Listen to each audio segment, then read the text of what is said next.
¿Realmente fue manipulada la Biblia? Desde hace décadas y especialmente en tiempos recientes se ha extendido la idea de que la Biblia ha sido manipulada, editada o modificada con fines religiosos o políticos. Documentales, libros y publicaciones en redes sociales alimentan esta sospecha con argumentos que, aunque suenan convincentes a primera vista, muchas veces carecen de sustento histórico y académico. La pregunta es seria y merece una respuesta profunda. ¿Realmente ha sido manipulada la Biblia? Este estudio extenso se propone a responder a esa inquietud con base en la historia de la transmisión del texto bíblico, el proceso de canonización, los manuscritos antiguos y la fidelidad con la que ha llegado hasta nosotros. También abordaremos las acusaciones comunes de manipulación y mostraremos cómo en la mayoría de los casos el problema ha sido la interpretación del texto y no el texto mismo.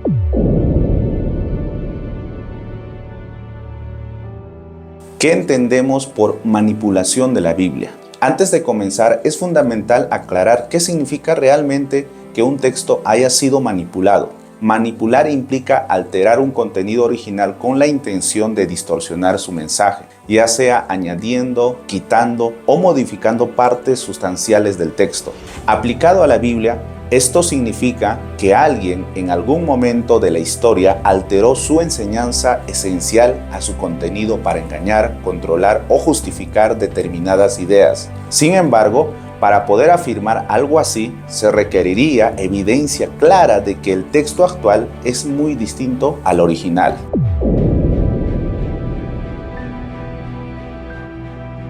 ¿Existe tal evidencia?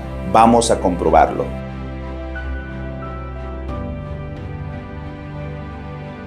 La transmisión del texto bíblico en el Antiguo Testamento. El Antiguo Testamento fue originalmente escrito en hebreo con algunas secciones en arameo y fue cuidadosamente copiado por generaciones de escribas judíos. El Antiguo Testamento fue originalmente escrito en hebreo con algunas secciones en arameo y fue cuidadosamente copiado por generaciones de escribas judíos. Estos copistas tenían normas estrictas para asegurarse de que cada letra fuera replicada con fidelidad. No se trataba de copiar ideas, sino de reproducir palabra por palabra el contenido sagrado.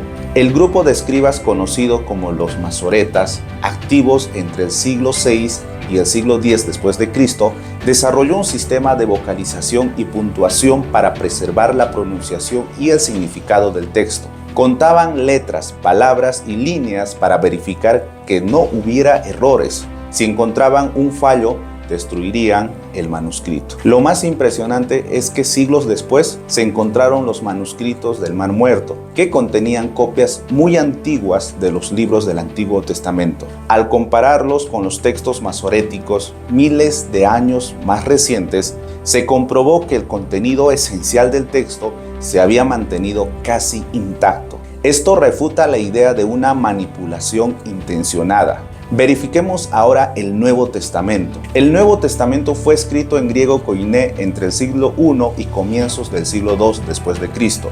Los primeros cristianos, conscientes de la importancia de los escritos de los apóstoles, comenzaron a copiarlos y distribuirlos por todas las regiones donde se predicaba el Evangelio.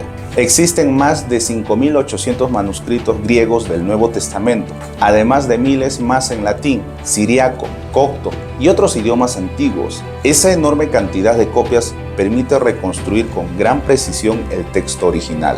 Si alguien hubiese manipulado el Nuevo Testamento, habría tenido que hacerlo simultáneamente en todas estas copias repartidas por todo el mundo antiguo, lo cual es imposible.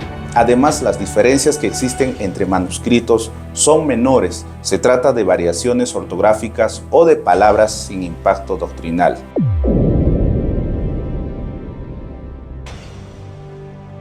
¿Qué papel jugaron los concilios? Un argumento común es que la Biblia fue manipulada en concilios como el de Nicea en el año 325 d.C., donde supuestamente se eligieron arbitrariamente los libros bíblicos y se suprimieron otros. Sin embargo, la historia real es diferente.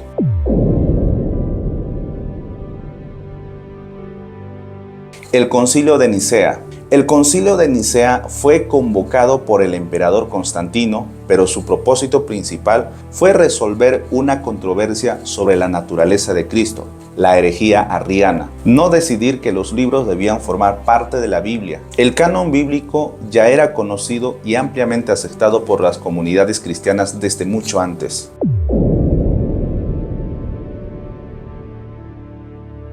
El canon del Nuevo Testamento. Los primeros cristianos reconocían ciertos escritos como inspirados y los usaban en las enseñanzas, la predicación y la adoración. Cartas como las de Pablo y evangelios como el de Mateo o Juan circularon ampliamente desde los primeros años del cristianismo. No fue un concilio el que decidió que los libros serían parte de la Biblia, sino un proceso orgánico guiado por criterios como autenticidad apostólica, escritos por los apóstoles y sus discípulos, uso universal en las iglesias, coherencia doctrinal con el Antiguo Testamento y la enseñanza de Jesús.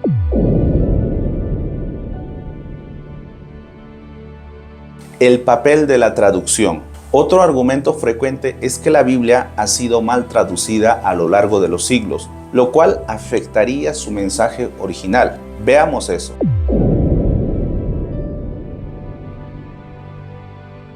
¿Pueden las traducciones alterar el mensaje? Toda la traducción implica decisiones lingüísticas, especialmente cuando se trata de lenguas antiguas como el hebreo o el griego. No obstante, las traducciones más serias y responsables como la Reina Valera en español o la King James en inglés se basan en manuscritos confiables y son revisadas por equipos de expertos en lenguas bíblicas. Aunque algunas palabras pueden variar según el contexto o la época, el mensaje central del Evangelio, los principios morales, las promesas de Dios y la figura de Cristo se mantienen constante en todas las versiones serias.